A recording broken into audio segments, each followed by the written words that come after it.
The world desperately needs Christian influencers to engage courageously in bold conversations. Truthful conversations, gospel conversations, inviting conversations. Conversations to find and share God's wisdom. Wisdom that reveals how to live, how to pray, how to learn. The world needs bold, Christ-centered influencers who will speak. I'd like to welcome you to tonight's Wisdom Conversation, America at 250, Christianity and the American Experience. Let us open in prayer. Our Creator, we thank you for creating us in your image, giving value to each human being, regardless of color or class or sex. Our Redeemer, we thank you for the forgiveness you offer to us through Jesus and his death on the cross, and for the new life you supply through his resurrection. Supreme Judge of the world, we cry out to you for justice and for the day when you will wipe away our tears and make all things right. Through it all, we rely on your divine providence to work your will in the world and in our own hearts. And tonight, we ask that you would open our hearts to hear how Christians can be salt and light in our culture as we seek the welfare of our nation. In Jesus' holy and exalted name we pray. Amen. My name is John West. I recently had the good fortune of being appointed Cornerstone's Distinguished Scholar of American Government and Christian Civic Engagement. Not sure who came up with that exalted title. I don't feel that I'm worthy of it, but I'm thankful for it. I'm also vice president of a think tank called Discovery Institute, which is pleased to be a co-sponsor of tonight's event and looks forward to partnering with Cornerstone to help advance its mission in the years ahead. The great English writer G.K. Chesterton once wrote, "America is the only nation in the world that is founded on a creed. That creed is set forth with dogmatic and theological lucidity in the Declaration of Independence. Whether your family has been in America for 200 years or 20, the great ideas expressed by the Declaration that all men are created equal, that they are endowed by their Creator, not government, with certain unalienable rights, and that governments derive their just powers from the consent of the governed. These ideas have given hope to all Americans, indeed, to many people around the world. Yet as Abraham Lincoln pointed out, founding a nation is one thing, perpetuating it is another." That's why I'm so excited by what's happening here at Cornerstone. Under the leadership of Cornerstone's President Dr. Moreno-Riaño, Cornerstone is making a commitment to equip a new generation of Christians to be active citizens in America's public square. As part of that commitment, the university is launching a new core program in Christian worldview that includes a 3-course sequence for every student to train them in what it means to be a Christian and a citizen in America. Cornerstone students will now be studying America's key founding documents, as well as the writings of leading Christians, and also studying their experiences in the public square from America's founding to today. They'll also study the Christian roots of ideas such as human equality, liberty under law, limited government, and God-given unalienable rights. Cornerstone's curriculum will not paper over the controversies or injustices of the past, but it will highlight the wisdom of America's foundational principles and highlight the example of those, especially Christians, who have stood for truth with grace throughout our history. This new course sequence is absolutely unique in my view, and it would not have happened without the visionary leadership of Dr. Moreno-Riaño, who has a heart for raising up Christian leaders trained in biblical principles who will bless our nation. Dr. Moreno has a passion for the future of America and for the positive role Christians can play in our public square. That passion is enriched by his training as a scholar in political philosophy and by his record of leadership in higher education, which you can read more about in the program. As part of his vision to make Cornerstone a national center for equipping Christian leaders of the future, Dr. Moreno-Riaño has spearheaded this program of wisdom conversations like this one that bring leading national voices to Cornerstone to engage both the students and the community. With that, let's give a warm welcome to Cornerstone's President, Dr. Gerson Moreno-Riaño. Well, good evening, everyone. Thank you for being here this evening for tonight's Wisdom Conversations. Thank you for spending their evening with us. I want to thank so many who made this event possible, all of our wonderful staff throughout and faculty. Would you please join me in thanking the university's team, staff, and faculty? We could not have done it without them, and they're all throughout. So thank you for them being here. I also want to ask and just give a great shout of gratitude to our board of trustees, men and women committed to the Lord who govern this institution. I work with them together, and they're here this evening. Would you, trustees, if you're here, would you please stand so we can honor you and thank you for the great work you do?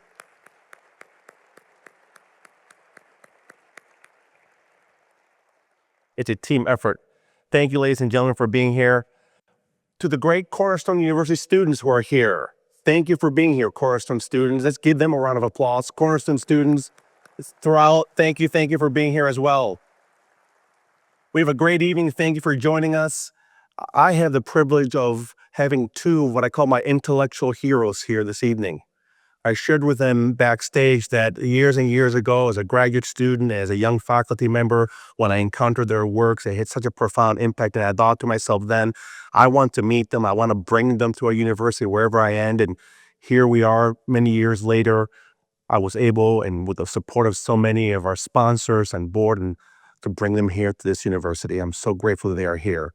An incredible list of accomplishments you will see in the program. I consider them to be really America's leading public intellectuals, both committed to Jesus Christ and both committed to ideas and both committed to truth and the rigorous, disciplined pursuit of truth in conversations.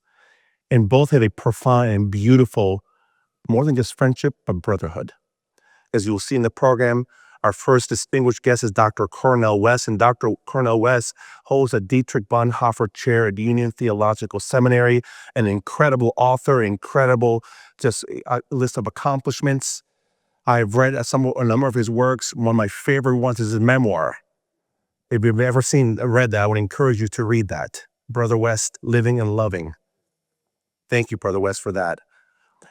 We have Dr. Robbie George here. Dr. George currently holds a McCormick Chair of Jurisprudence at Princeton University and is the director of the James Madison Program for American Ideals and Institutions at Princeton. Incredible list of accomplishments as well. A tremendous banjo player as well. But amidst all the incredible works they have written and authored, I think one of the most important ones is the one they just recently worked on and published together called Truth Matters. If you have not a chance to acquire that and read that, I would encourage you to. It's a profound and beautiful book that speaks to the importance of how do we have beautiful conversations in the pursuit of truth, even where there are significant differences. And how do we model that?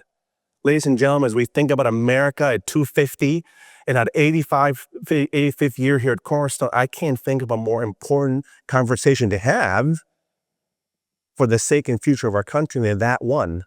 How do we have great conversations together amidst all of our differences? Would you please join me, ladies and gentlemen, in welcoming to the stage Dr. Cornel West and Dr. Robbie George.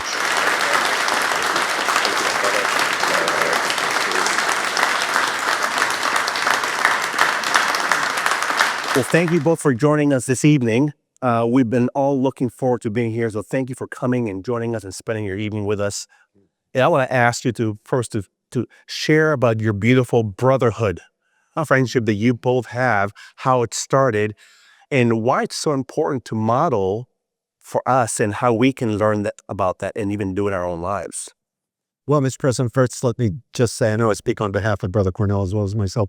What an honor it is to be at a university that is committed to the integration of faith and learning. Some people think, I have no idea why, but it's come to be fairly widely held that faith is one thing, reason or intellect or learning is something else. And if these things are not in conflict with each other, at least they're in a certain tension with each other. You have to make a kind of a choice. Shall I be a person of reason and intellect or a person of faith? And of course, that's utterly misguided. What we need is not to solve the alleged conflict of faith and reason, but to understand that faith and reason work together in the pursuit of truth. We need an integration of faith and reason. I had an occasion to quote just a few minutes ago in a little gathering the opening line to the great encyclical letter of Pope John Paul II called Faith and Reason, Fides et Ratio, where he says that faith and reason are like the two wings on which the human spirit ascend to contemplation of the truth. You know, a bird, if it has a wounded wing, it's down on the ground, it's trying to get up into the air, it flaps that one good wing as hard as it can, trying to get up in the air, but what happens? It just goes around in a circle on the ground. It really does take both of those wings to get up into the air, and that's true with faith and reason as well. If we're really dedicated to truth, if we're really about the business of truth-seeking, then we'll understand faith and reason as being not only in harmony, but in cooperation with each other. So it's just such a privilege to be a university that understands that and is committed to Thank it. you.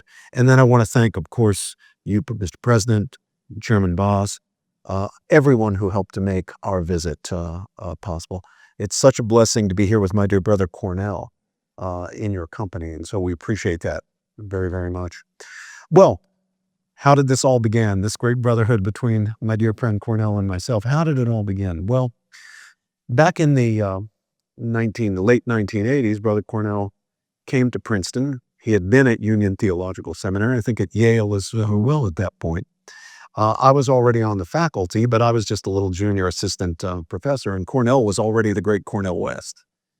So I was really pleased to meet him, but we didn't get to know each other very well for many years later. We were traveled in the same circles, because after all, we're interested in the same ideas, interested in the same thinkers and figures from history, going all the way back into antiquity, the great philosophers of Greece and Rome and so forth. We were interested in questions of justice, of morality, of virtue, of right and wrong. So we were in some faculty seminars together, and I always appreciated Professor West's contributions to those seminars. They seemed to me to be profoundly morally serious, although he was always wrong. So I appreciated that he got the questions right. I mean, he was, that's half the battle, getting the questions right. No, but I admired Brother Cornel. But it wasn't really until 2005, and at this point we were both senior professors and installed in our endowed chairs and so forth, when a student who was a student in both of our classes, a young man named Andrew Perlmutter, came along to my office during office hours, and he said, "Professor George, could I speak with you?" And I said, "Well, yes, absolutely, we'd be delighted." He said, "Well, I'm in Professor West's class and I'm in your class, and I've been in touch with Professor West because we're starting a new student magazine at Princeton called The Green Light. And as part of each issue, a feature in each issue of the magazine, it's going to be a magazine of arts and culture and literature and politics, a kind of local New Yorker magazine. As part of each issue, as a feature, we're going to have one professor interviewing another professor for here on campus. And we've asked Professor Cornel West if he would be the interviewer. And he said that he would be. And so we asked him, well, who would you like to interview? And he said he'd like to interview you, Professor George. So I'm here to ask whether you'd be willing to be interviewed by Professor West for the first issue of the magazine. And of course, I was very flattered. And so I said, Andrew, who I should point out was a religion major, brilliant kid, class valedictorian, 1560 SATs.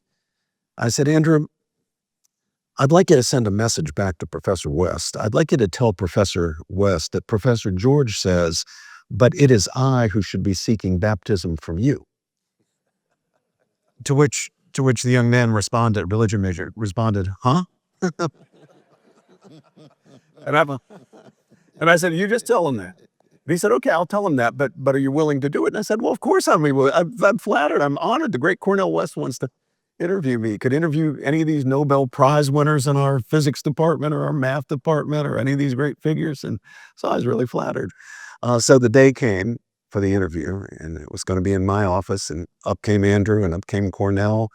Had a photographer with him. The guy must have snapped about 2,000 pictures over the time we were together.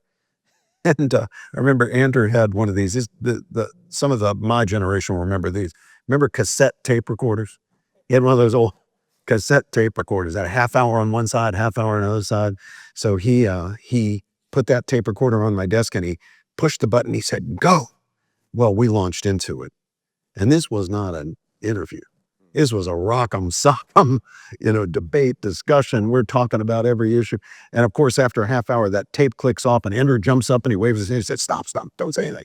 And he flipped that tape over and he clicked it. He said, go. And so we launched into it again. And we started about 2:00. And of course, at 3:00 roughly, that second side of the tape clicked off. But it was too late because now we were in it so deep, so hot and heavy, we couldn't stop. Finally, I looked down at my watch. It's 6:00. We've been going for 4 hours. Yeah, I said, Brother Cornel, this has been such a wonderful conversation. We really need to get to know each other better. Let's have lunch. Let's get together. I've got to go now because my wife's going to have dinner, but we really should continue this conversation. He said, oh, Brother Robbie, yes, we should definitely consider this conversation. It's been wonderful.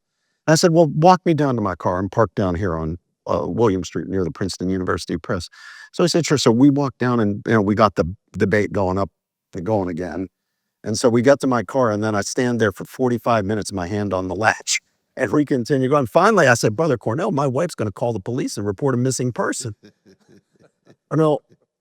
Just a couple of days later, the senior faculty got a note from the dean of the college saying, we need more of you senior people to teach freshman seminars. We pride ourselves at Princeton of being an undergraduate-oriented institution, and we tell students when we're trying to recruit them and trying to, get them to come to us rather than Harvard or Yale or Cornerstone that if they come to Princeton, you won't be taught by graduates, so you'll be taught by professors. Even our most distinguished, famous senior professors teach freshmen. So the only problem is it's not true.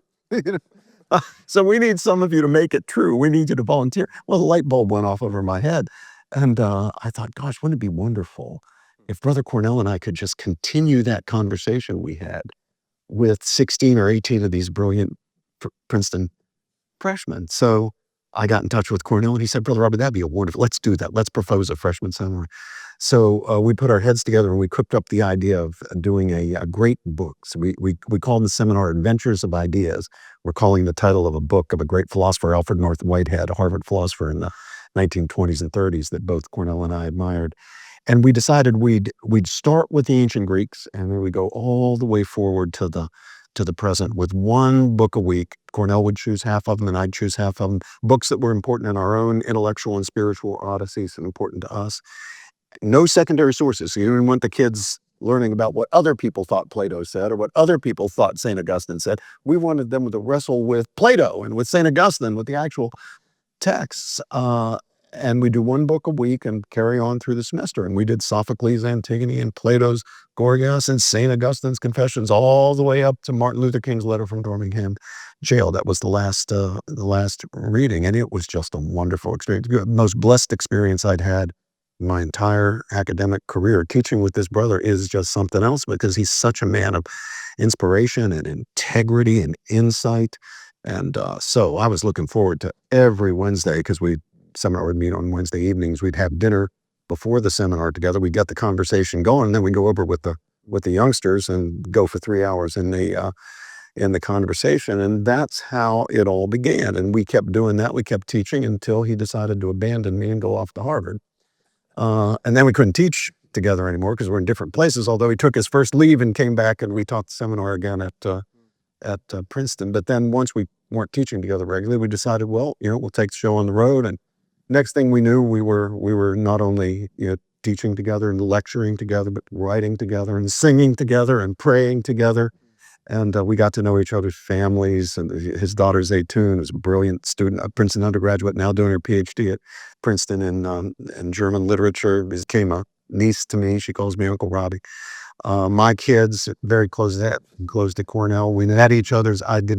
His dad was gone long before I got to know Cornel, but I knew his beloved mother, Irene West, was a magisterial figure, an educator herself of enormous distinction. He got to know my beloved parents. So it's just been an enormous blessing, and that is how it all began. That's true. You can see how blessed we are. Absolutely. But I do want to begin by saying it's a joy to be in this place. It's Cornerstone University. Never been here before. I had a chance to meet you on the Zoom, brother. And You got a very, very lovely spirit, commitment. Met your beloved wife, Sister Ellen. I met the bosses making their move all the way from Florida on their way back after serving this grand institution. Brother Cole, who is now the leader. You're sitting right in front of distinguished Professor Lee June, too. Look at both of you brothers. Both of y'all stand together. Stand together. Both of them stand together. Yes, yeah, there you go. My God, my God, my God. I'm also told that the one and only Jeff Nelson may have made his way. You know, he's the son-in-law of the great Russell Kurt, who lives right down the road. I don't know, Brother Jeff. Stand up, my brother, stand up. Never met you, but it's good to see you at a distance. Oh, yes, he's keeping alive the great legacy. I think Tudor's here, too. The regeneration of spirit and character, engaging in high-quality soul craft, choosing to be certain kinds of human beings for those who still have the audacity to call ourselves Christian.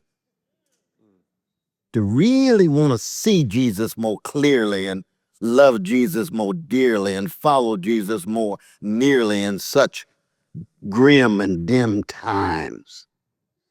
These precious young students, quasi-young, not so young, older folk like me, because I'm a perennial student, you see, trying to continually link what it means to follow Jesus with the life of the mind and the context in which we find ourselves. The circumstances and conditions that we have nothing to do about choosing when we arrived. But here we are. What has God really called us to do? What I love about my dear brother Robbie is he says what he means and he means what he says. That's what Ashford and Simpson used to call the real thing. Even when he's wrong. He's not posing and posturing. See, we live in a culture that is so preoccupied with stimulation and titillation and addiction and distraction that people will pose and pause to do anything to get over. So you don't really know who they are. Well, I come from a great tradition of a black folk who years ago, in the face of overwhelming hatred for 400 years, chronic, systemic, still dish out love warriors every generation. Teach the world how to love in the face of deep hatred. And it's not a function of skin pigmentation. It's a function of choosing, deciding, having commitment and conviction. And for many of us, it has everything to do with falling in love with a Palestinian Jew named Jesus. No one of us have a monopoly on truth or beauty or goodness or the holy. But many of us deciding to be faithful unto death, of being in the world but not of it, and against the grain. And part of what Brother Robbie and I always do, we were just recently with Wrightsville in the prison with our dear brother. Wasn't that we were? Wrightsville State Prison in Arkansas. Right outside of Little Rock. That was an experience. We spoke in an Episcopal church. We spent a little time with high church. But I'm Baptist, so, pray for me. I know this institution was founded by my fellow Baptists. That's a beautiful thing. We Baptists are not known for creating institutions of higher living with longevity passed on to one generation to the next. We got a lot of spirit and witness. That's a beautiful thing. But usually it's other denominations. Cornerstone University, 85 years, 1941, in the middle of World War II, having a vision through blood, sweat, and tears, passing it on from one generation to the next, no matter how big, no matter how small. And it's never a question of quantity or popularity. It's a question of integrity. It's a question of quality. And to be able to be here and be in conversation. It's very humbling, because wisdom, Sophia, philosophy, philo, Sophia, love of wisdom. Interesting. Goes back to Socrates. Nobody like him, intellectual integrity, willing to live and die for serious questioning. And yet in the end, what? Socrates never sheds a tear. Nobody ever saw him cry. Here comes the legacy of Jerusalem. Jesus weeps. What is the difference between intellectual integrity with no tears and weeping tied to a love with a covenant with a living and loving God that is willing to engage in conversation of the life of the mind, but always beginning and ending with that love manifest at that blood at the bottom of that cross. So the interplay between rational engagement, inquiry, argument, relentless questioning and interrogation, Socrates. But then here comes Cornerstone University, tied to Jesus. So we got to out-Socratize Socrates. Because anybody who never cries never loved anybody. You may have loved wisdom, may have loved principle, you may have loved abstract ideals, but you never loved anybody. It's going to be a whole lot of crying tomorrow in Chicago with Jesse Jackson Sr.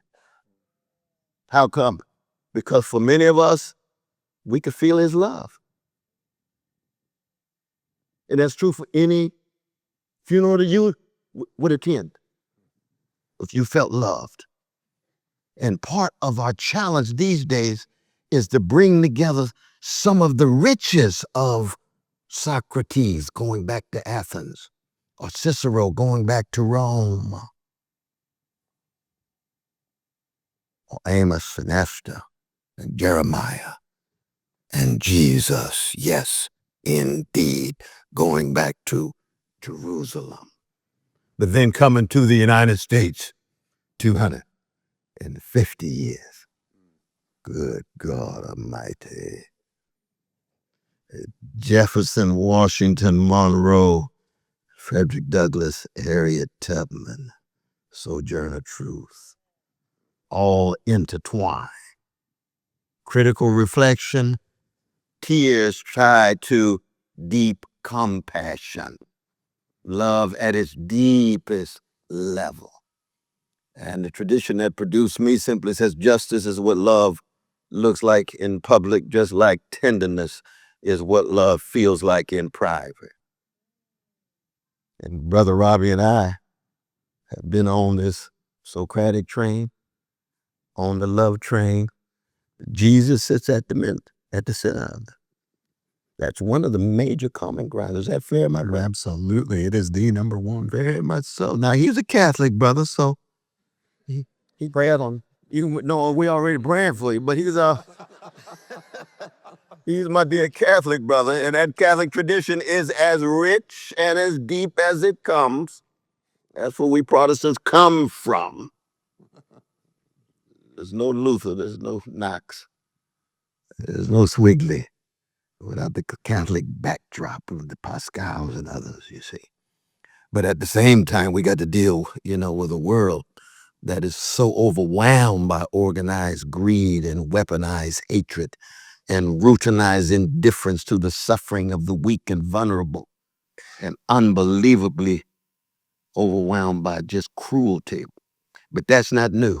That's the history of the species. That's who we are at our worst.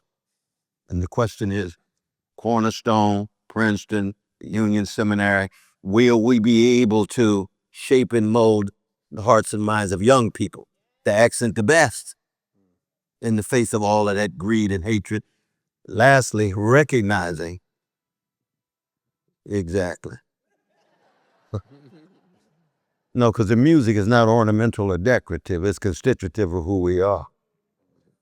But recognizing that the greed and the hatred that we're talking about resides in us as well as in others, tied to institutions and structures that shape us. And so we ought to try to minimize as much as possible name calling and finger pointing. Yeah. I've been known to call folk gangsters because I've got so much gangster in me. And I've been working on it for 65 years. I was nothing but a gangster before I met Jesus, and now I'm a redeemed sinner wrestling with my gangster proclivity. That's why we have to die every day. Yeah, and they say. But at that human level, getting beneath all the talk about labels and categories and race and gender and class and region and nation, at that human level, how then do we revel in each other's humanity? I revel in my dear brother's humanity. That's why I love him. That's why I respect him.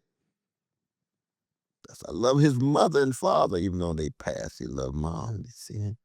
So that's deeper than friendship. That's the brotherhood that we're talking about. And I'm sure many of you have similar kinds of connection. We just need to see much more of it in American society.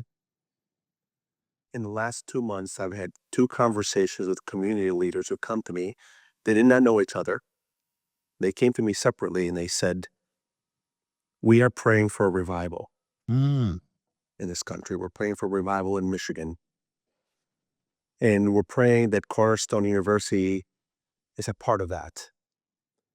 And it's humbling to hear that and made me pause. And I want to ask you both, because you both have touched on just profound questions of the Spirit and the importance of Jesus for each other, for this country, for the future.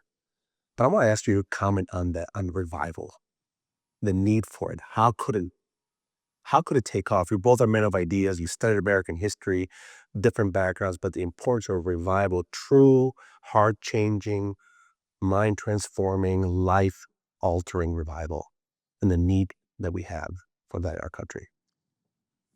Well, the need for revival follows, it seems to me, entirely straightforwardly from the demonstrable fact that we cannot do it ourselves. We cannot do it on our own. We are too deeply damaged. We are damaged goods. We Christians call that original sin. It's that line between good and evil that isn't between this group and that group, but as the great Alexander Solzhenitsyn said, runs right through every human heart. That's where the line between good and evil is. That's right through every human heart. Cornel was actually at the graduation at Harvard in 1978 when Solzhenitsyn gave his great speech. I was there as a student. It was my graduation year, but I was outside the walls. Cornel was inside, but I could hear it over the loudspeaker with the translation. And he was calling Americans. That was a tough speech on us. He didn't just condemn the Soviet gangsters that had exiled him and had persecuted him. He loved America. He was grateful for being in this place, but he realized there was a lot that was broken here, that we had abandoned many of our founding principles. We're failing to live up to them, as in a certain way we always have, always struggling to get there. But what we know as a matter of demonstrable fact is, given the depth of our fallenness, given the depth of our problems, given the messes we human beings get ourselves into in every society, we can't fix it ourselves. What the call for revival is about, what the need for revival is about, is grace. It is only with God's help, allowing ourselves to be his instrument, surrendering to him, no longer thinking I'm in charge of fixing everything. God's in charge of fixing everything. I just need to be his instrument. I just need to serve him and his purposes. So it's grace. When we call for revival, we are acknowledging our dependency upon the grace of God. Sometimes we say, there but for the grace of God go I, or by the grace of God let it happen. That's not just a saying. That's literally the situation, the condition of human beings, frail, fallen, fallible creatures that we are. It's a need for God's grace. So yes, we should be praying for revival every day. And what that prayer is a prayer for the grace of God and all that follows for ourselves from that. And you know it's true. And I think historically it's no accident, my dear brother, that when the worst of the American project, the experiment in democracy, and the empire, vis-a-vis our precious indigenous brothers and sisters with their land and so on. When the best of America steps forward and Americans actually look at the best of who they are, it usually has to do with a wave of Americans who decide to opt for integrity, honesty, decency, courage, and commitment and humility. And it becomes so convincing that other Americans want to follow. It becomes contagious. Yeah. In the same way, on the other side, decadence and decay and decrepitude become contagious. And it grows. Push aside the 10th commandment, the 11th commandment, thou shalt not get caught. Oh, that's the one I need to follow, because everybody else has pushed the 10 aside and everybody's just trying to get over. Or survival of the slickest, rather than the survival of those who are willing to empty themselves and serve others and surrender. That's a very, very rich notion. Surrender to something grander than oneself. That means that your ego's got to get constrained. Boy, that's a major, isn't it? And that's a perennial process. And that cuts beneath race, beneath gender, beneath nation and region. It is a human thing. And these revivals and awakenings, they're unpredictable. As Brother Robbie said, there's no control. There's the first awakening, the second awakening.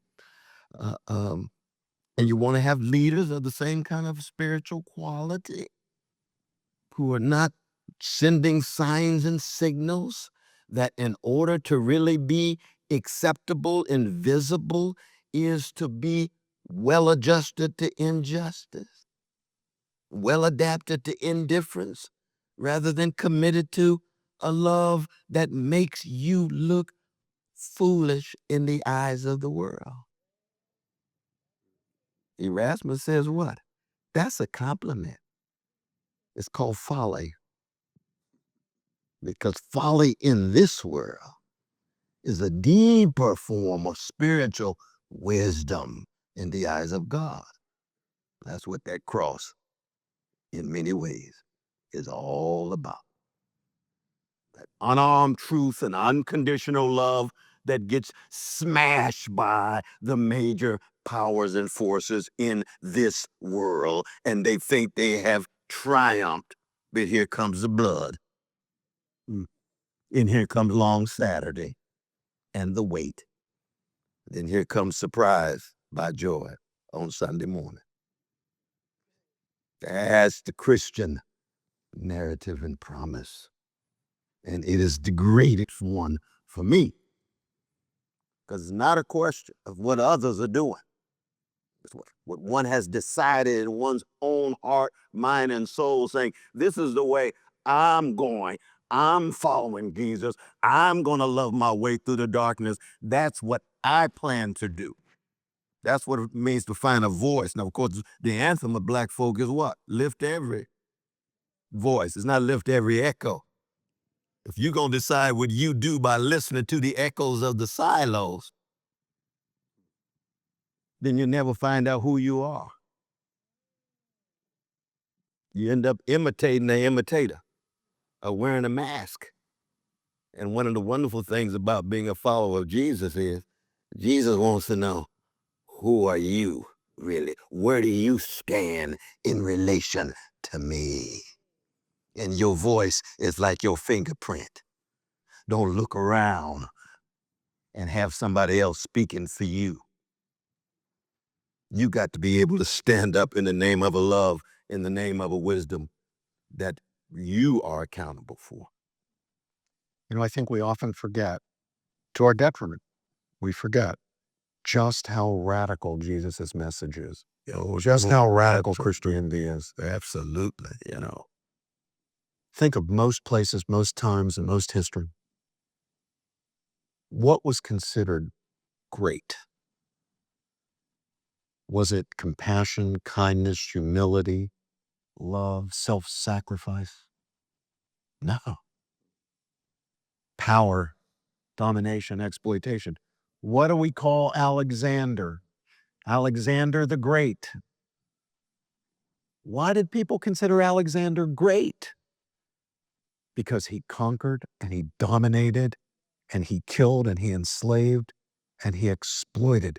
And the fact that he was capable of doing that, being on that end of the power dynamic, not on the losing end, that made him great. And from a certain perspective, the antithesis of a Christian perspective, that's what greatness consists in. Being able to work your will over other people. And along comes Christianity. Developing that great insight from the Hebrew scripture. Along comes Christianity and says, that's not great. That's evil. What does greatness consist in? Humility, sacrifice, living for others, serving other people. So the Alexanders of the world, that doesn't seem great at all. That seems servile. You're a nobody. Who would actually want that? Who would actually valorize that? But that, of course, is what the Christian message is. Thank God today, for all our faults and failings, nobody today considers Alexander the Great. We still use that label. No one considers him great. And whether you're left or right, the vast overwhelming majority of people, at least in the United States of America, the vast majority of people today are not going to say, or at least admit, that they think greatness consists in conquest, domination, exploitation, murder, enslavement. They're going to at least pay lip service to the Christian message that no, that's actually wicked. That's not greatness. Greatness does consist in humility, self-sacrifice, serving others, what we sometimes call the Christian virtues. Now, I think it's important to ask ourselves, how do we maintain that? Because it slips away. So, too often we just pay lip service to it. But what we really, in practice, live for is, if not domination and conquest, what we in fact live for is wealth, power, influence, status, prestige, celebrity. What Brother Cornel a minute ago called stimulation and titillation. And what does that put into the shade? If we're living that way, it puts into the shade the things that really matter: faith, family, friendship, knowledge, beauty, integrity, decency, honor, compassion. Cornel and I say to our students, there are some things that matter, and it's perfectly okay to seek them. It's perfectly okay to pay attention to them and want them. But there are things that, though they matter, at the end of the day don't matter all that much.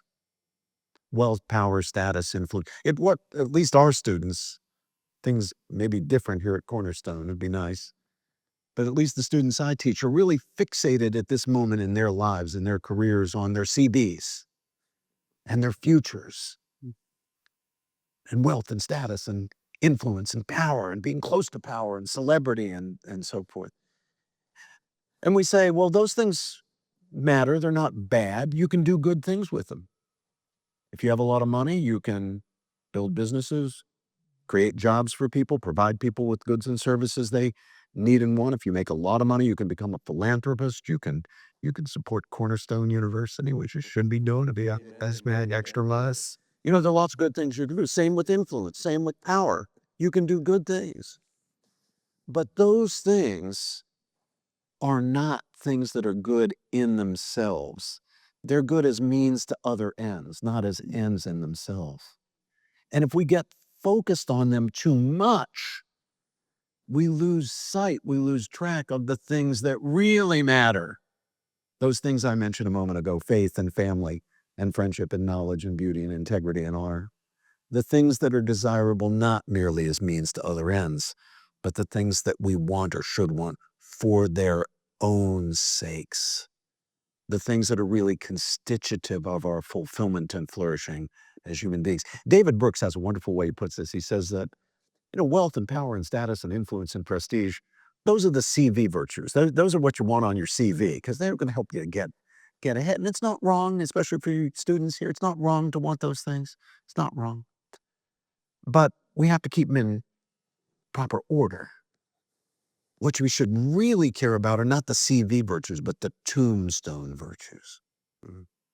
What's it going to say on your tombstone? Is it going to say summa cum laude? Goldman Sachs? No, it's going to say, if we're lucky, loving husband or wife, loyal friend, faithful Christian believer. Those are the tombstone virtues, and those are the things that really matter. That's why Cornel echoes the ancient Greeks when he says, we have to lead our lives from the perspective of our deaths. It's in recognition of our own mortality that we're much more likely to get our values straight when we realize life is short. If you're really lucky, it's 90, 95, 100, but that's just a moment in the whole history of the universe. Life is short. What are you going to do with it? What are you going to treat as ultimately important? Is it wealth and power and influence and status and prestige? Or is it faith and family and friendship and honor and integrity and knowledge and beauty? And I think that's not just a message for young people. That's a message for all of us. And that's the Christian message. And one of the things to keep in mind is it hard if I just jump in like? Please jump in. Please.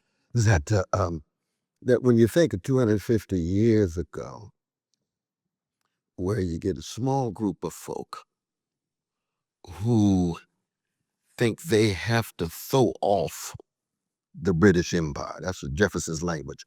A long train of abuses and usurpations that reduce a people to despotism such that it is not just their right, but their duty to throw off that government. Right. Now, of course, you got indigenous people's land already taken. You've got precious Africans who've been enslaved and so forth.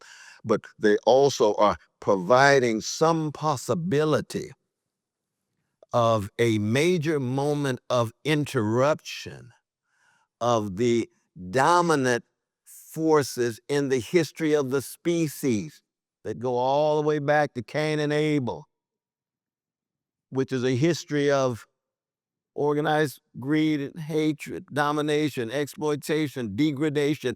That is who we are at our worst. And I like to always remind folk in any crowd I come to, we are a wretched folk too often. But thank God, that does not have to be the last word. But if you miss out on the wretchedness, you're going to be naive in thinking how good you are. Innocence. James Baldwin says, innocence itself is already the crime because you're in denial. And if you're in denial about somebody else's suffering and only concerned about your own comfort and convenience, then sooner or later, those chickens will come home to roost. You're going to reap what you sow. So here you get these folk in the United States in 1776 and say, we are the anti-Hobbesian experiment. Hobbes had argued in the Leviathan, life is poor and nasty. We're driven solely by self-perception. We're psychological egoists, and the only government possible is going to be an authoritarian one, if not totalitarian, because you're dealing with such low-grade stuff called human nature. That's Hobbes' great formulation in the middle of the English Civil War in 1651. Now here comes Francis Hutcheson and others who have their different views about this with benevolence and integrity, and Jefferson and others say, we read that history.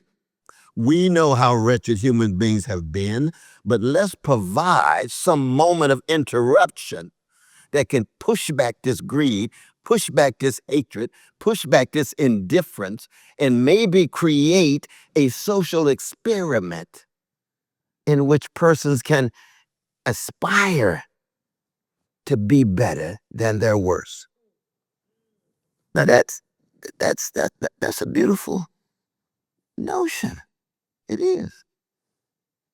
Now you can imagine, folks from different perspectives. You're from the plantation, they looking, what you gonna do for us? Well, we can't get to you two. Oh, how long you gonna take to get to us? Well, it's gonna be another 100 years. Oh, shucks. Or the women, how long is it gonna take us to vote? 1920. Oh my God, that's a long time. But the process is set in place of creating this moment of interruption that you could call democracy, or you could call it rights and liberty, or order and liberty. There are a lot of different ways of describing it, but at its deepest level, it is a spiritual and moral attempt to accent the best of who we are as persons. And the wisest, the John Adams and others, what did they say? They said, there's a good chance it won't last. Mm-hmm. Because you can put all the beautiful words you want on paper, but if you don't provide institutions, families, churches, synagogues, mosques, little leagues, ballet companies, civic institutions that generate civic virtue, character formation, soul craft at its deepest level, then all those words, those pretty words on paper, just sounding brass and tinkling cymbal. They're empty, they're vacuous, because the people themselves have given up on trying to be the best of themselves. They've opted to be Hobbesian egoists. Wealth, power, position. And they can talk about this grand experiment as much as they want. Jefferson understood that. Madison understood that. His teacher, the only Christian clergy who signed the Declaration of Independence. And let us never forget, when they signed that Declaration of Independence, what were they doing? They were signing their death warrants. That was the language used. Anybody who signed that knew there was a good chance they'd be hunted down and killed. That's why they respected John Hancock so much. Because he said, I want to write it so big that the king will not be able to confuse me with anybody else. And if you look at those 56 signatures closely, some of them signed it like a doctor signs your orders. You can't really make out their names. Because if you got to hunt them down, they'll start at John Hancock's house. And they don't know who John McGillicuddy is over here. But we laugh to keep from crying, because if they had not pulled it off, they would have been executed systematically like so many courageous voices at this very moment in different countries all around the world, going back to the 1776. We have to keep that in mind. So when we make this fusion of the relation of Christianity in all of its various forms and varieties, it could be priestly, prophetic, quasi-prophetic, and so forth and so on, and its relation to this moment of interruption. And how long would this moment of interruption last? Most democracies do not succeed because the citizens become so seduced by the worst of who we are. Plato's argument, every democracy is going to be driven by unruly passion and pervasive ignorance that will always lead toward a worse tyrant than they were opposing. That's Plato. One of the reasons why we love Plato is that even when he's wrong, he's a challenge. And he still might be right. We have to wrestle with his challenge. And of course, democracy killed his mentor, Socrates, so democracy was not a positive word for him as it is for many of us. That's true. George Washington, in his farewell address, speaks about the importance of unity as a safeguard for liberty. But he also says, very early in the farewell address, that you will encounter as a young country great forces to try to convince you that it's better to be not united than united. And you have to counteract those continually. I want to ask you both to comment on that now. in 2026 when there's such intense conversations that maybe disunity is better than unity? Yeah. Well, before I wrestle with that, Cornel, I had heard that our dear sister, our friend Tudor Dixon is here. Is Tudor here? Is Tudor Dixon here? I think she came and left early. She came and left early. She's her children. Sorry. So unity and disunity. Well, look, Cornel's teacher, the great Harvard philosopher Jean Rawls, begins his great project, the most influential project in political philosophy of the 20th century. I've made much of my career as being a critic of the project, but I have great respect for Professor Rawls, because he begins with the right question. And that question is, how do we deal with the fact? He calls it the fact of reasonable pluralism. How do we deal with the fact? And he's right, it is a fact. That if you have freedom, if you allow basic freedom of conscience, if you allow religious freedom, if you allow people to think for themselves, then it is natural and to be expected that people will not all agree.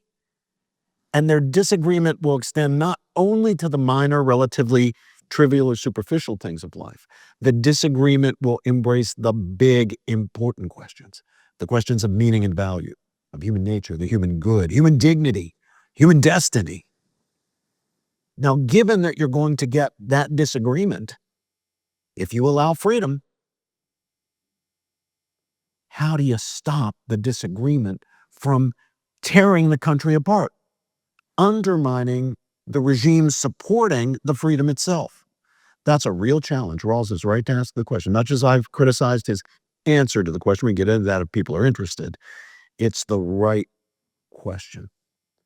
And if we're going to defend Republican government, as I think we should, we have to reckon with the reality that Cornel just pointed to, and that is, when the American founders launched this experiment in self-government, in Republican government, they did it knowing that all previous republics had failed, had collapsed. And when they collapsed, very often they had collapsed into the worst forms of tyranny, worse than what they began with. Now, how do you do it? Now, one possibility would be to say, okay, let's have a constitution that basically consists of a Bill of Rights. And then let's empower some elite, maybe we'll call them judges, to enforce that Bill of Rights against the government, and we'll protect liberty that way. Our founders considered that and rejected it. They rejected it because they were worried that those paper guarantees would be just that, mere parchment guarantees. They said we need a deeper, more reliable, more solid protection of liberty. What was that? Constitutional structural constraints, limitations on power, taking into account seriously the fallenness, the wretchedness of human nature. Madison learned this from his great Presbyterian teacher, John Witherspoon, the very one Cornel just mentioned. Given our wretchedness, nobody can be trusted with unchecked, unaccountable power. And no groups of people can be trusted with unchecked, unaccountable power. That's where we got our system, for example, of checks and balance. We call in our civics classes the systems of checks and balance, those Madisonian constraints. We divide power on the one hand between a national government of delegated and enumerated and therefore strictly limited powers, if that government would only stay within them, and states as governments of general jurisdiction exercising police powers, protect public health, safety, and morals. And then even within the national government, we do something that the parliamentary systems of Europe do not do, and that is divide power between an executive, a legislative, and a judicial branch, with each limited and accountable, each limited by the powers of the other. Now, the framers were not foolish idealists. They realized there are going to be boundary cases, and there's going to be competition. Then there'll be the judiciary will try to grab a little power from the legislature, and the legislature will try to grab a little power from the judiciary, and the executive will try to grab power from everybody. And they were aware of that, and they tried to put some principles into our Constitution to protect against that, and then to try to add a belt to the suspenders, they did add a Bill of Rights. And in short order, the judiciary claimed the authority to enforce that Bill of Rights. I think the solution to the unity and disunity problem, which is basically Rawls's fact of reasonable pluralism, basically what do you do about that, is fidelity to our Constitution. The problem is not our Constitution. Some people think we need a new Constitution. Some people think our Constitution is 18th century document made for a different world. We need something more like a British parliamentary system where we unite the power of the executive and the legislative, and indeed even the judicial. That our fundamental problem is which our Constitution's out of date. I don't believe it. I think we've got a great Constitution. I think they had the right idea to deal with the problem of unity and disunity, deal with the fact of reasonable pluralism. Our problem is not our Constitution. Our problem is lack of fidelity to our Constitution by actors across the board, executives who do usurp the power of the legislative, courts that do too often legislate from the bench, a legislative branch that too often abdicates its authority to the judiciary on the one hand and to the executive on the other hand.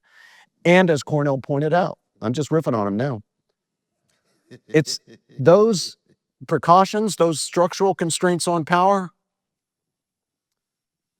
My political theory, the other Brother West and Mr. President here know where I'm going with this.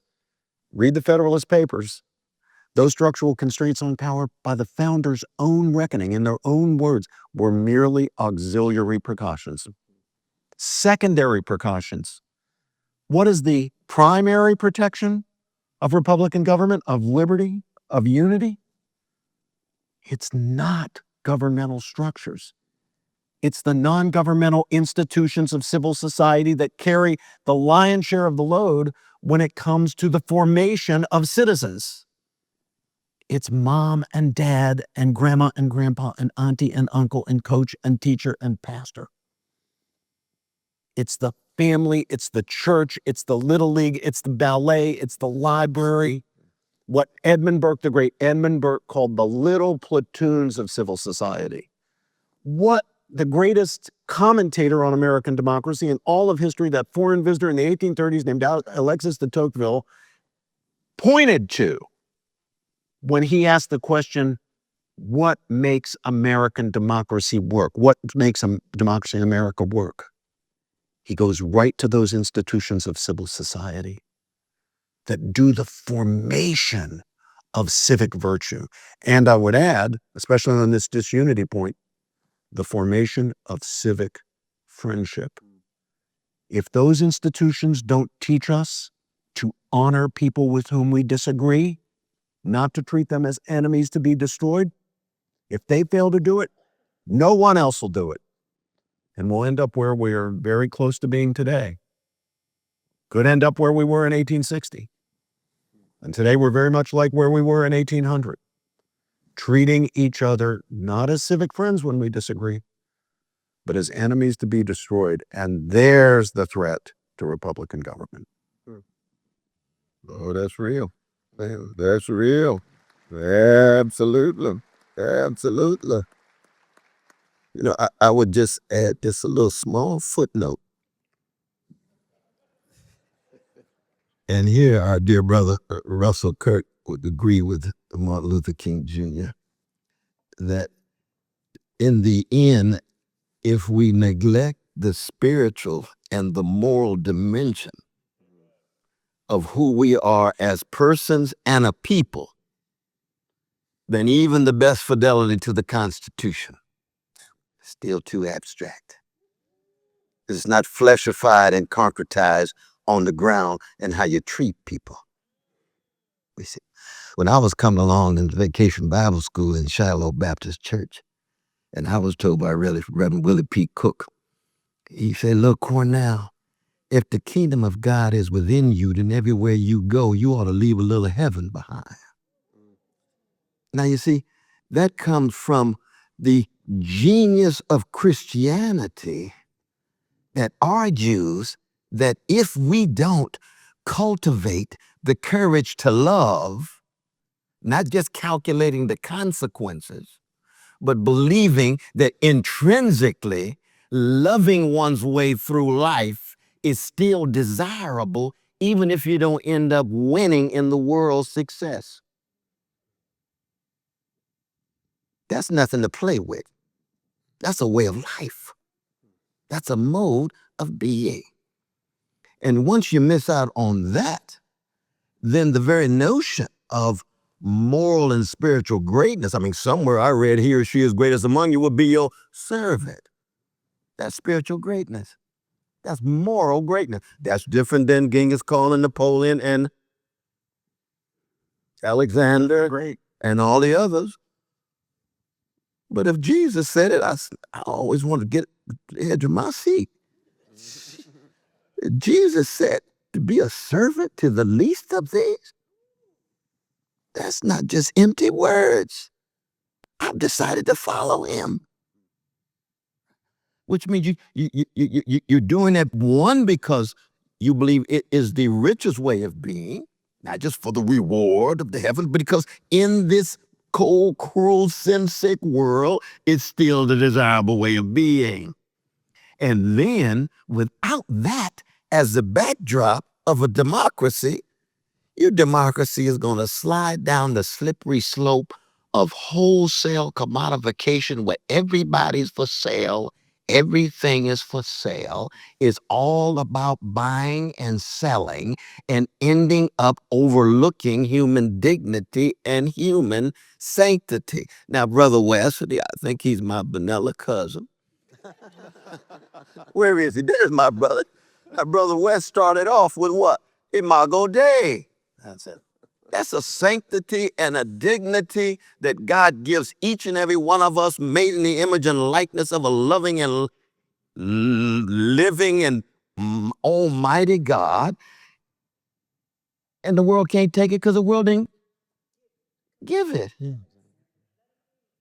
So every person you see is the image of that God.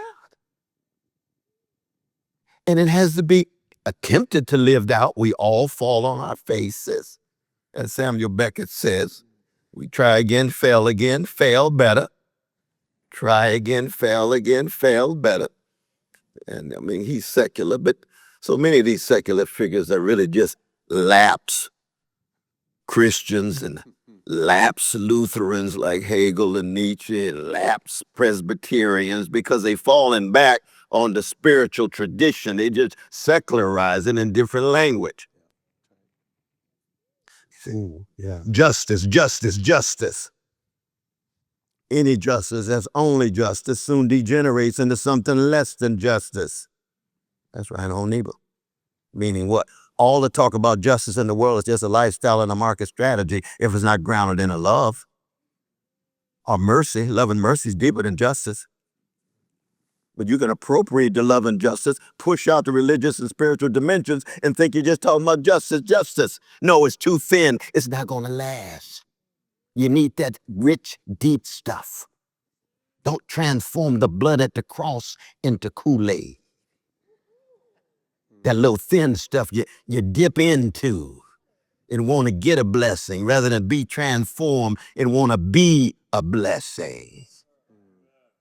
That's the kind of revival that one needs to be able to not just talk about, but try to enact as the empire itself undergoes increasing decay, decline, decrepitness, and unbelievable emptiness. But the good news is there's always a cloud of witnesses. That's one right we here in Cornerstone. Cornerstone has its faults and its foibles, but you got some Jesus-loving folk. And anybody talking about loving Jesus, you say, ooh, they're really audacious, aren't they? They really want to follow Jesus. My God, that's a beautiful thing. You know, I think it's very important for our fellow citizens to understand that we are living off the capital of Christian morality. Yeah. We're living off the capital and we're depleting the capital and not, I'm talking about us culturally. We're depleting the capital and not replacing the capital. And you know, running a university, what happens when you deplete the capital? You don't want to be the capital. That's right. That's exactly right. So we're going along. We're not in a situation where people are saying, yeah, Alexander the Great was really great, but we don't have a very good once we have sacrificed or given up our Christian basic understanding of the Imago Dei, that dignity and sanctity that Cornel was talking about, the principle, the profound, inherent, and equal dignity of each and every member of the human family, no matter how poor, no matter how weak, no matter how disabled, no matter how distracted or addicted or downtrodden you are. Once we give that up, then the belief that greatness doesn't lie in conquest and domination is going to have a very short lifespan. What will come back, first informally, and then sure as shooting formally, is the belief that to really be somebody, to really be great, you dominate and conquer other people. So it's up to us as Christians, called to be salt and light in the world, to start building up that capital again. That's what revival is all about. It's building up that capital again. And we do that not simply by precept, although precept is important. Teaching and preaching is important. You have to use words. But even more important is example. Teaching by example.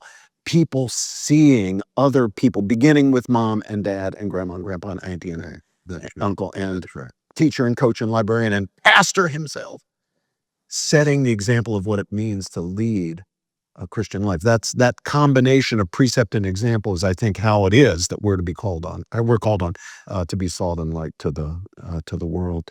And when these great things happen, they usually don't happen top down. They happen bottom up. What does Scripture tell us? The stone that was rejected has become the cornerstone. It comes from where the last place on earth you would have thought. A few Galilean fishermen. The next thing you know, the world is transformed, not from the top down, but from the bottom up. I'm very grateful you both brought up John Rawls. Oh, there you go. Because he was lingering in the back of my mind. That's interesting. And in his book, Political Liberalism, he both very familiar with it. But he mentions there that there was a question that tortured him throughout his life, was whether democracy could coexist with comprehensive doctrines, right? Ooh. Could democracy coexist, in short, with Christianity? That's right. You both have eloquently, and I'm so grateful for that, championed in life and word the importance and beauty of Jesus. And yet there are voices in democracy that say no, that's the last thing we need for democracy. We would say it's what we need the most. So please talk with us about that. Well, two quick things. One, let me just say a word about Brother John Rawls, because he was my dear, dear brother. He was my teacher. He was chairman of the philosophy department when I was in college there at Harvard. I used to spend time with him in his living room. And Rawls grew up wanting to be an Episcopal priest, the greatest liberal political theorist who lost his Christian faith in World War II. He was just overwhelmed by the evil, the cruelty, the barbarity, the atrocities of World War II.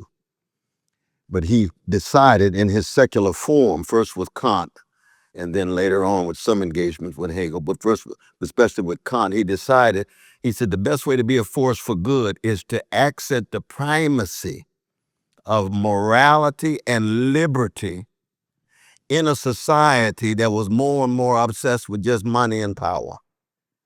That is something to me that's still salutary about that. That's John Rawls. And it took him 20 years to write the book, and he didn't turn down for tenure. So much for tenure. Now, the first part, the theory of justice, is the theory of justice later, the political, but then political liberalism later on, but especially the text that he's lecturing us to. And I think Rawls' example is a grand one, because he's thoroughly convinced that he thought there was fewer and fewer spaces for morality and liberty. You see? And he understood that democracy without liberty is just forms with democratic despotism, as de Tocqueville would put it, right? And yet he felt that he had to make his own distinctive contribution as to how he keep that alive. But he was falling back in some ways on his own shapings in Baltimore City, which was Christianity. And he was deeply, deeply shaped. And when you see Rawls, you would look at him and say, there it goes, an Episcopal priest. But he's really a philosophy professor, deeply secular. But his history is still at work in his work and his witness of the text that he put forward. And so I think Rawls, in some ways, and I know you've been wrestling with Rawls for a long time in a critical way, is kind of the last major figure committed to the priority of morality and liberty that gains visibility in the academy when it comes to political philosophy. There's other figures, of the Strausses and Edward Vogelins and others who are important, Tom Nagels and others. But I just wanted to throw that in. I'm glad that you did mention John Rawls there. I'll hold those for my second point. My first point is so long. No, you want, yeah. So for folks in the audience who haven't had the opportunity to read Professor Rawls and learn about him, as I said, he was the most important, most influential political philosopher of the second half of the 20th century and really into the first decade of the 21st century. Magisterial figure. And again, although, as I say, I made much of my career as a critic of Rawls, he's a person I deeply honor and respect, and from whom I learned an enormous amount, even while disagreeing. Now, let me give people a sense, for those who haven't read Rawls, of Rawls's genius, what made him the towering figure that he was. He confronted the right question, that question of the fact of reasonable pluralism. How do we keep disagreement from tearing us apart, given that if we allow freedom, we're going to get disagreement? So he says, well, let's do a thought experiment. I want you to think of yourself as being in what he called the original position, where you're behind what he called a veil of ignorance. And in that original position behind the veil, you don't know anything about yourself that makes you different from anybody else. You don't know your height, your weight. You don't know whether you're male, female, black, white, Latino, Asian. You don't know if you're religious or secular. You don't know if you're Christian or Jewish or Muslim. And very importantly for Rawls, you don't know what your conception of the human good is, of human flourishing, of human well-being. And yet, in that original position, behind the veil of ignorance, it's your job to choose principles of justice that you will then have to live under, when you come out from behind the veil of ignorance to enter in society governed by those principles of justice that you selected and find out who you are. That you're 5'9", that you're male, that your mother's of Italian heritage and your father's of Syrian heritage, that you're Catholic or Protestant, whatever you are, you have a certain conception of certain moral beliefs, beliefs about personal morality, beliefs about political morality. Now, what principles would you choose? And those principles will be principles of justice, because we should conceive justice as fairness. Justice, as Rawls's conception of justice, is justice as fairness.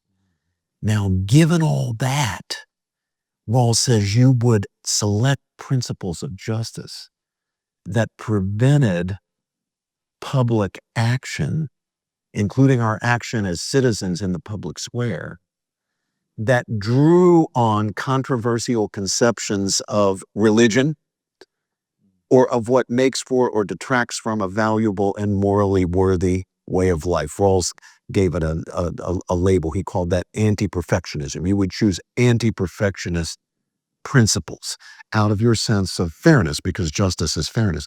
Now, some of you are students who've done the core curriculum or in doing the core curriculum, and you've read a little of the philosophy of the great thinkers of antiquity, such as Plato, that Cornel mentioned.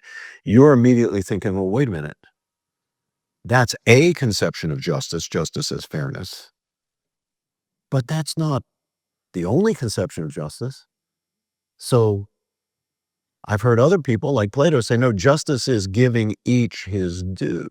Now everybody's due fairness, but that's only part of the picture. Justice is not entirely reducible to fairness. But Rawls doesn't allow for that. He's working with a conception of justice as fairness. And that's going to exclude action, including in our role as citizens, based on what he calls our comprehensive views. That's why the president introduced that term a moment ago. What does he mean by comprehensive views? Your views of religion, your views of the human good. So what's the net effect?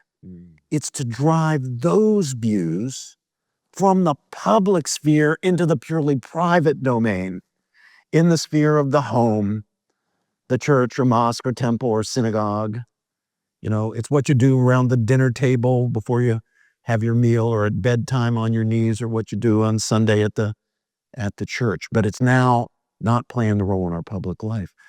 So given that, what he calls liberal, political liberalism conception of justice, now what do you do about the great champions of justice in our history? Begin the list with Martin Luther King Jr.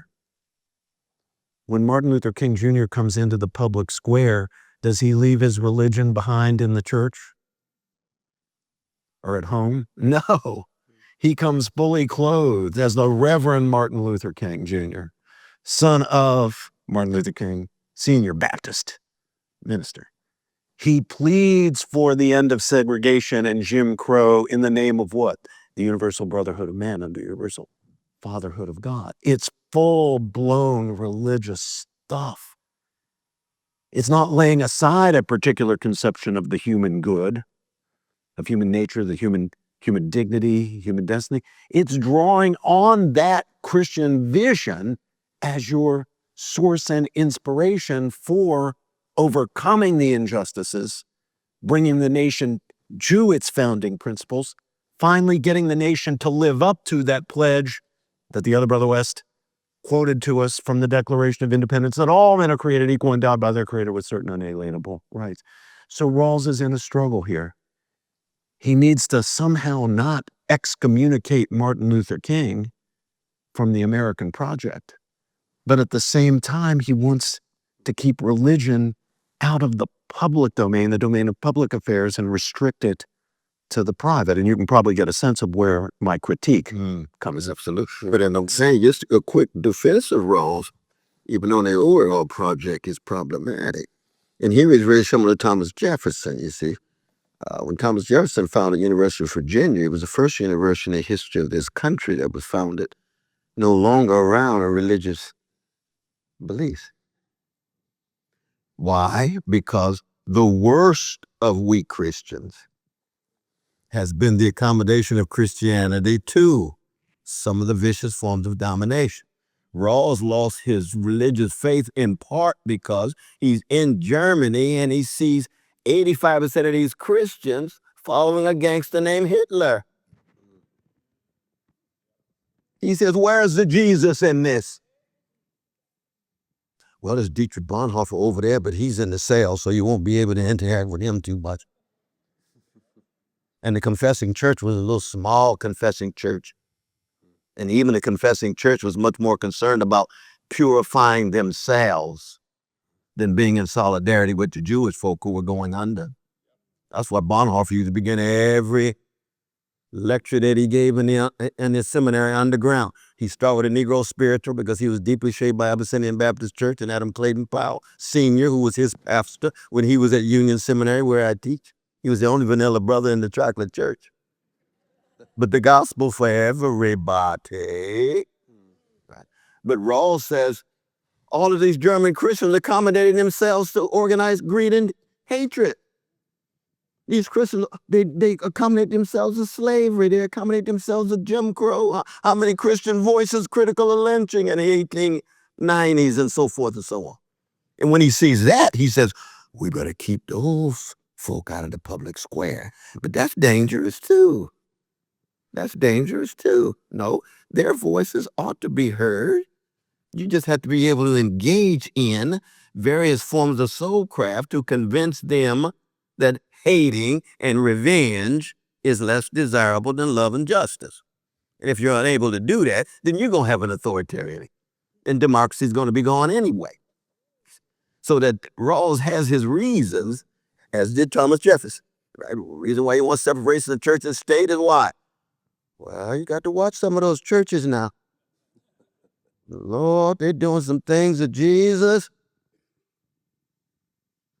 Sometimes you wonder whether Jesus would be able to get in their churches. If they're bringing in some of the least of these in there. Now, I'm not talking about Cornerstone. I know everybody here pure and pristine and free of spot or wrinkle, but I'm talking about some Christians somewhere down the line. They have not got the Jesus memo in terms of the Jesus we talking about. See what I mean? And there's where Rawls does catch himself. Now, who did Rawls have on his wall in his office? Oh, this is interesting. I tell Robbie about this all the time. I spend a lot of time in there. He got Abe Lincoln up there. He was one of the world's experts on Abraham Lincoln. He never wrote a word on Abraham Lincoln. How come? Because like Thomas Hobbes, Lincoln was obsessed with what? How do you deal with war? And the war of all against all, and egos bouncing up against one another. Massive disorder, massive anarchy in the narrow sense of no possibilities of order whatsoever. And without order, you can't have any kind of soul craft or character formation. Because everybody's looking behind their back. It's all paranoia. Sounds very similar these days. U.S. culture. And without paranoia, what happens? No bonds of trust. Without bonds of trust, what happens? No civic dialogue. Because nobody trusts each other to want to be open enough to say what they mean and mean what they say. They'll just say something in order to get by or to be part of the in crowd. I just want to say something in part of my in crowd because I don't want to be viewed as marginal. Now that means it's almost, I never say impossible in terms of God and Jesus, but it looks as almost nearly impossible to be a follower of Jesus like that. And then you got some folk that go as far as to convince themselves that they're following Jesus and they're on Pontius Pilate's payroll. Now that's really stretching it there, isn't it? Jesus Christ. Lord. But we human beings, we some wretched creatures and think we can get away with it. But thank God there's always a cloud of witnesses to try to make themselves and others accountable in a loving way. Check yourself. You're too close to Pontius Pilate. You're becoming idolatrous. You're worshiping something that's wrong. That golden calf is seducing you. You giving up the golden rule for the golden calf. He who has the gold rules, do unto others as you have others do unto you. Push that aside. That's too hard. Yes, it's supposed to be hard to be a follower of Jesus. But the joy that flows from that difficulty with the grace that is made available to you so that you receive a help so that you can choose the way of helping others. See, that to me puts a smile on my face. I mean, that's shouting material in terms of what it means to follow Jesus. Oh, yes, definitely. In the great, what your account of Rawls there, Cornel, reminds me of that statement that Gandhi made, Mahatma Gandhi, who said to the Western audience, he said, I like your Christ. I'm not so sure about your Christians. Yeah. In chapter 11 of Hebrews, is a great chapter, sometimes we call the Hall of Faith. In chapter 11, where we're told Abraham and Sarah and all these individuals. Well, they allowed witnesses. Yes.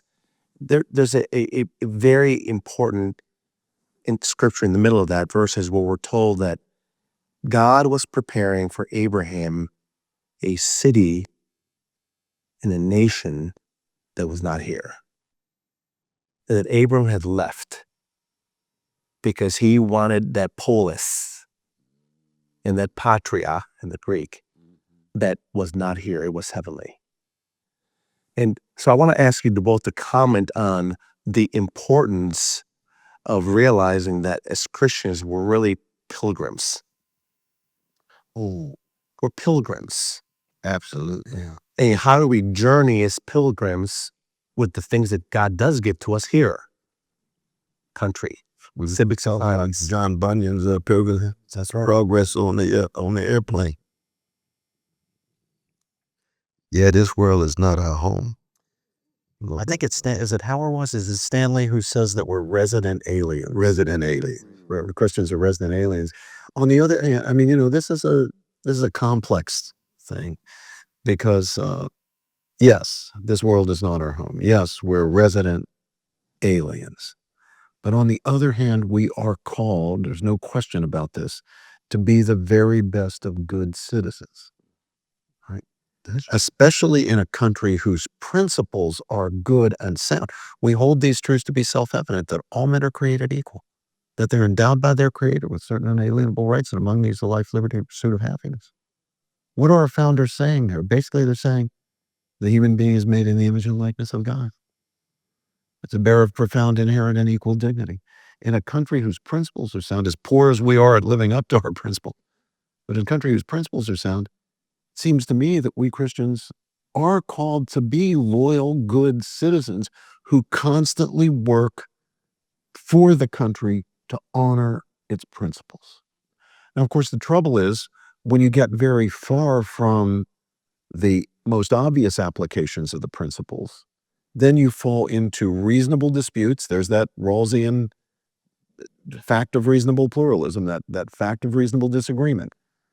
You get very far from those principles to down the road to trying to apply them. We will fall into disagreements among reasonable people of what the implications of the principle actually are. Very much so. And that's just the human condition, because we're all fallible.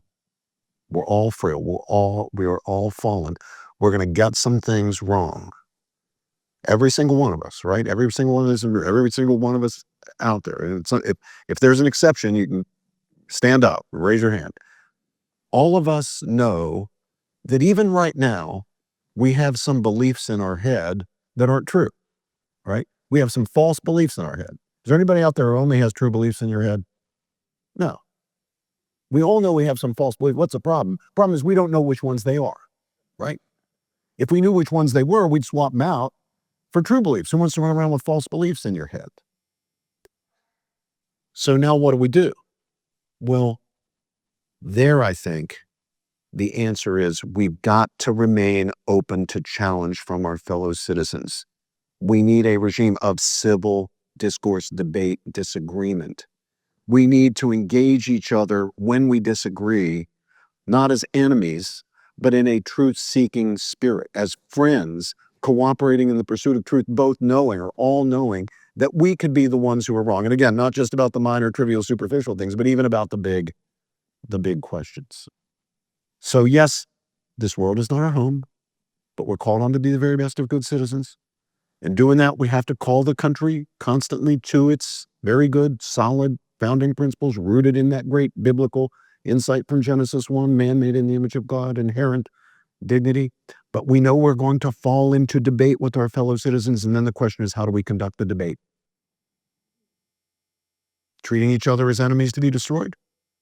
Or as civic friends, partners, despite our disagreement, in the pursuit of truth, where we're willing to listen in a spirit of humility, in a truth-seeking spirit, not just politely sit and let the other guy talk. I mean, genuinely engage, knowing that I could be the one who turns out to be wrong, and I got to be willing to change my mind if I am, with our fellow citizens. I think that's the best that we can do in this vale of tears.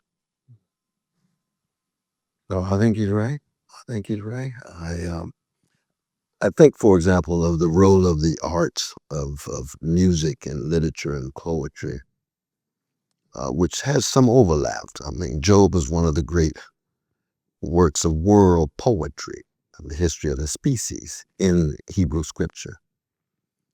And there's no accident that it's wrestling with precisely this problem of evil, problem of catastrophe. How do you reconcile an all-loving God with so much social misery in the world? And in the end, there is a surrender. This is this acknowledgement of a mystery. There's acknowledgement that no one of us either in control, have a monopoly on truth, have a monopoly on the explanation or interpretation of the world. We're all cracked vessels. As W.H. Auden says, it's trying to love our crooked neighbor with our crooked hearts. But we're called to do. And bearing witness is not a matter of having the overall explanation. We just don't know. The great T.S. Eliot says what? We got hints and guesses and revelation. Paul says we see through ... Child, darkly. That's that humility that Robbie is talking about here, no doubt. But I do think the other side of this thing, though, is that we've got to be of courage and not be discouraged. That to me is the crucial thing. Hopeful. Yeah, in no way optimistic. See, that to me is the childish and juvenile thing. Take that to the yellow brick road in Disneyland and Disney World. There's no accident that Disneyland and Disney World say what? Nobody's ever died on our property. What does that mean? There's no life where there's no death. There's just a lot of fun. And I took my kids too for stimulation and titillation. That's fine. That's fine.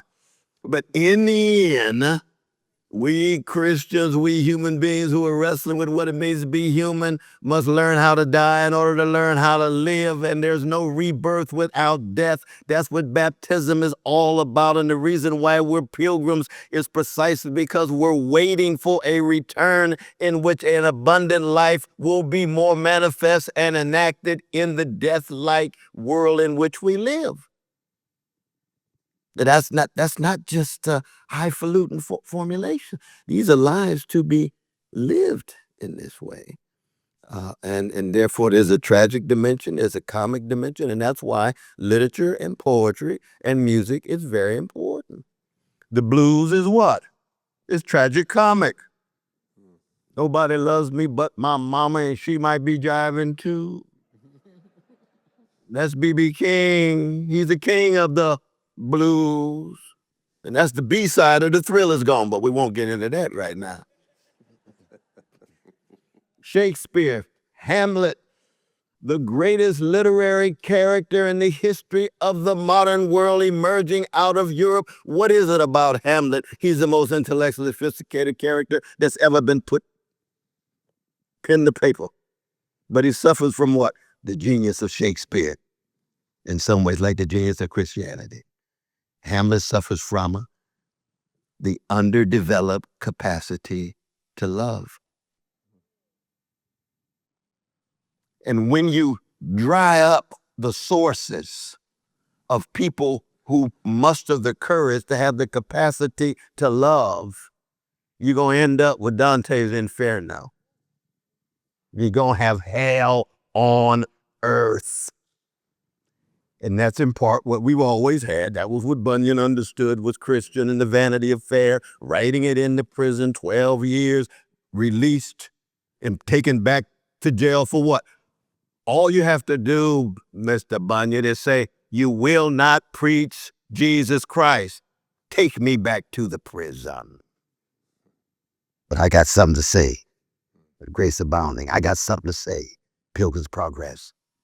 Why? Because even in this world of tears, this veil of tears, that there is a way in which we can cultivate the capacity to love neighbor, truth, beauty, other, enemy. See, we don't like to talk about love enemy too much. I think we need to take that seriously because I try to love my enemy, but pray for me, God dang. Cornel and I have something that we can share with our Cornerstone family here tonight that is so hopeful and encourager. You know, a few years ago, Cornel was there facing them at what was called the Unite the Right rally at the University of Virginia in Charlottesville, Virginia, where the university is.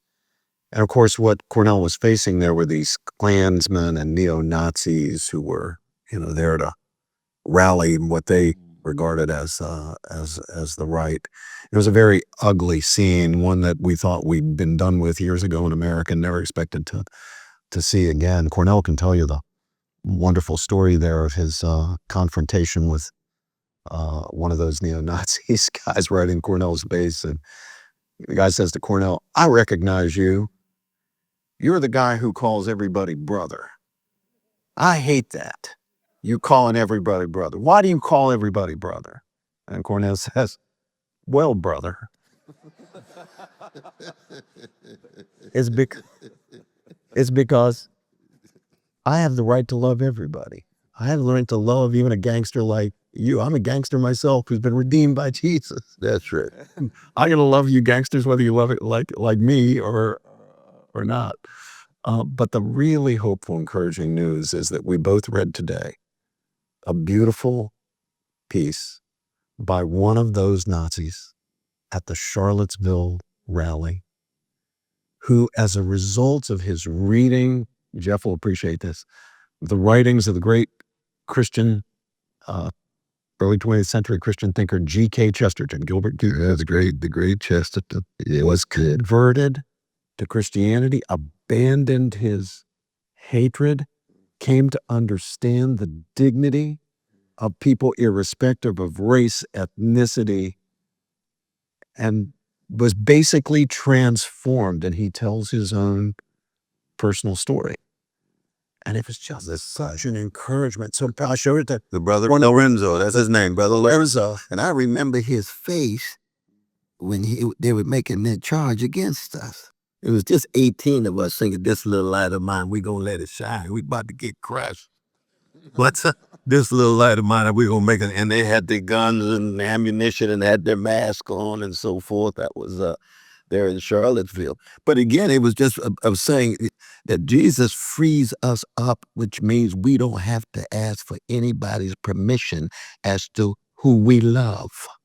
We are told to love our neighbor and be a neighbor. Period. Love enemy. There's a radical freedom in the love, a radical love in the freedom. And that's a beautiful thing. Oh, tell them what the music that was being. That was fascinating. Until you walk by the park, and these spiritually sick white brothers, they playing Motown. Stevie Wonder. I said, only in America.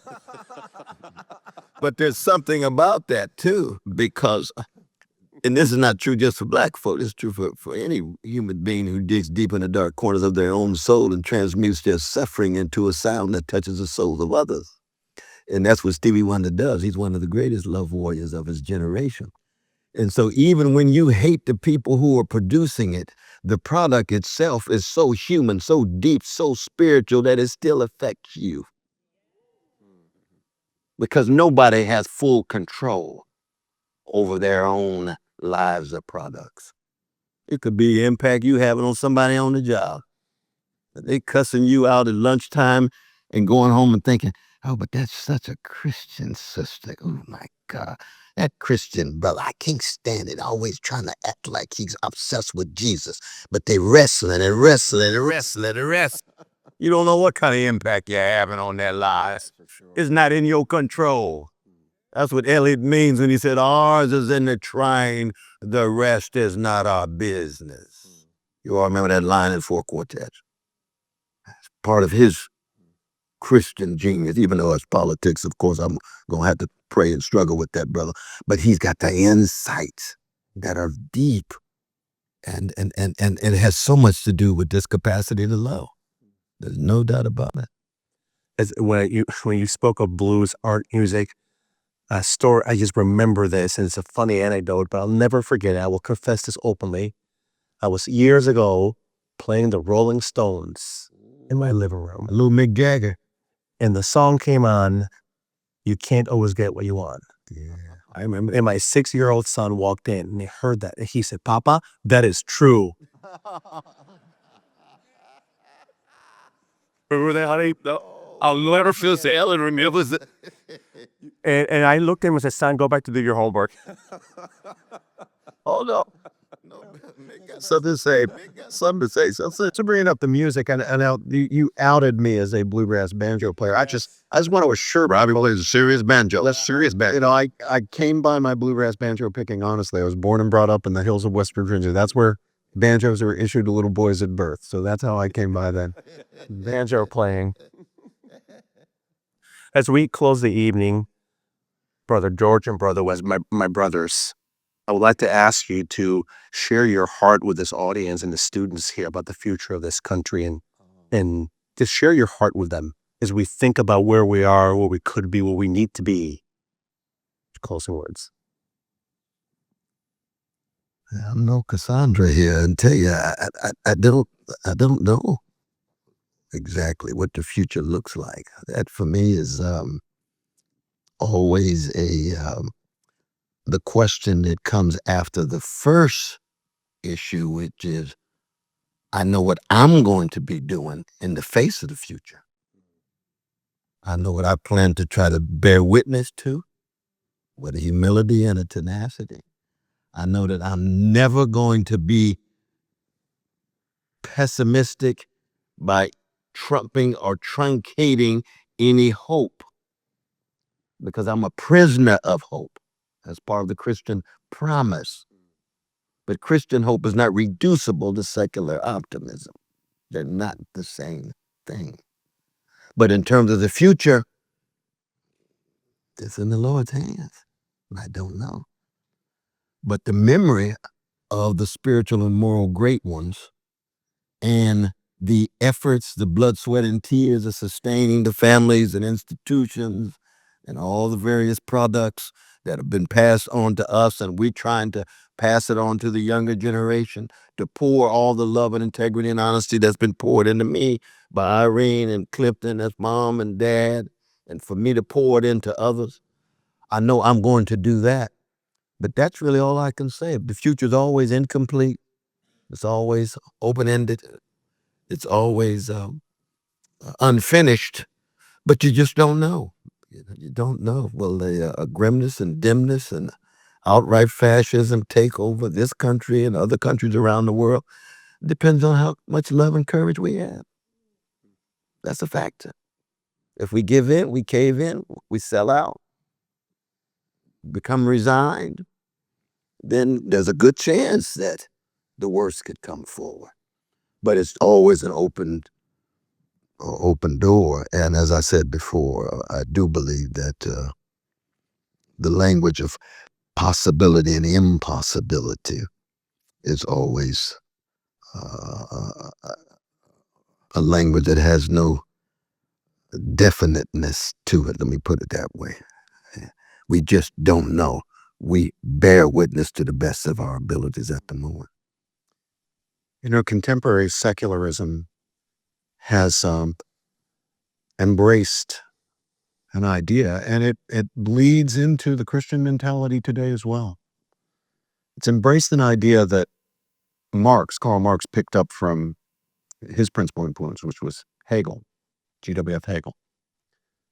And that is the idea that there is a kind of set of laws of history that propel history forward, that history has a kind of predetermined course, sometimes takes the form of the idea of an inevitability of progress, a kind of arc of history that might be long, but it bends toward just. I think Martin Luther King once said that. And going back to Theodore Parker, T.A. Parker, exactly. Now, this idea, as it's developed by Marx, is really proposed as a replacement for the idea of God as a judge. What replaces that idea for Marx and for secularists, whether they're Marxist or not, who picked up the idea from Marx, what replaces it is the idea that history will be the judge. So you probably heard people say, well, you better change your mind about that. You better change your view about that because you're putting yourself on the wrong side of history. And a lot of people have come to believe that there is a right and wrong side of history, that history does function as a judge, and that you should try to choose your beliefs and choose your actions and choose your commitments, guessing where history is going to go because you're going to be on the right side of history. But for we Christians, we know history doesn't have sides. History is not a judge. History is a set of contingent, impersonal events. It's going to go one way or the other, depending on choices that not exclusively, but in part, significant part, on choices that human beings made. And those human beings include you and me and everybody else. History is not our judge. God is our judge. We shouldn't be asking, we're going to be on the right side of history. We should be asking, are we going to be on the right side of truth? God's truth. Truth does have a right and wrong side. You want to be on the right side of truth, not on the right side of history. You don't know. History could go in very bad direction because it isn't predetermined. That's, I think, the point Cornel was trying to make there. That it's open-ended, right? It's going to depend on what we do, for the better or for worse. And that's why Cornel and I entitled our new book, Truth Matters. We think truth really matters, that there's no inevitability. We need to put ourselves on the right side of truth. Now, we can't just say, oh, okay, good, I'm going to affirm truth all the time. Not that easy. Quite the contrary, it's very hard. The best we can do is to form ourselves to be. This is for you students, your Cornerstone students. This is a plea from me to you. And I think Cornel joins me. Absolutely. There's our plea. Form yourselves to be determined truth seekers and courageous truth speakers. Now, both of those are critically important. If you're not a determined truth seeker, you're just going to be an ideologue. You're just going to be a dogmatist. You're just going to want to go along with the tribe or the crowd or the group or what's popular or what's in. No, you got to be a determined truth seeker. That means you're going to have to be open to challenge, to argument, respecting other people enough to listen to them, not to assume that everything in your head is true. And then you're going to have to be a courageous truth speaker, and that's even harder because sometimes when you speak the truth, you find the truth is really unpopular. Maybe with the great mass people, maybe with the elite, maybe with the powerful, those who can make a big difference as to your future and your career, and you're going to be very tempted to go quiet or even to go along because you lack the courage to speak the truth, even though you know the truth, a pretty good idea of what it is. So what you're engaged in, you students now here at Cornerstone, is a process of formation, forming yourselves to be determined truth seekers and courageous truth speakers. Now, what about the faculty? We have a message for you too. Your vocation is to help the young men and women entrusted by their families to your charge, to your care, to form themselves to be determined truth seekers and courageous truth speakers. And again, you do that in two ways. One, by precept, by what you teach. That's important, can't be dispensed with. No permission slips not to teach the right stuff. But even more important is by the example you set for your students. You want them to be determined truth seekers and courageous truth speakers. The very best thing you can do is to model for them what it means to be a determined truth seeker and a courageous truth speaker. And my prayer, Mr. President, is for Cornerstone University to be the champion that models for the larger academic world as the stone on which that becomes the cornerstone, to model for the world an institution determined to form young men and women to be determined truth seekers and courageous truth speakers. To me, that is the mission of this university, just as it is the vocation of the faculty, and it's the very reason students should be here and not someplace else. Professor George from Mr. West. Yeah. Thank you. Thank you. Thank you. Please join me in thanking our speakers, Professor George and Professor West, for a wonderful evening. Thank you, thank you, thank you. Okay, you want to look for the Thank you so much. It was wonderful. Thank you, Robbie. Thank you. In sector. We'll be. I want to ask Elijah Plume to come, our student body president, who will be closing us this evening. Elijah, come on. Thank you for being here. Thank you so much. Amazing, wasn't it, brother? Amazing. You want a hug too? Pleasure. Yeah. Thank you so much. Can we thank them one more time, guys? That was just amazing.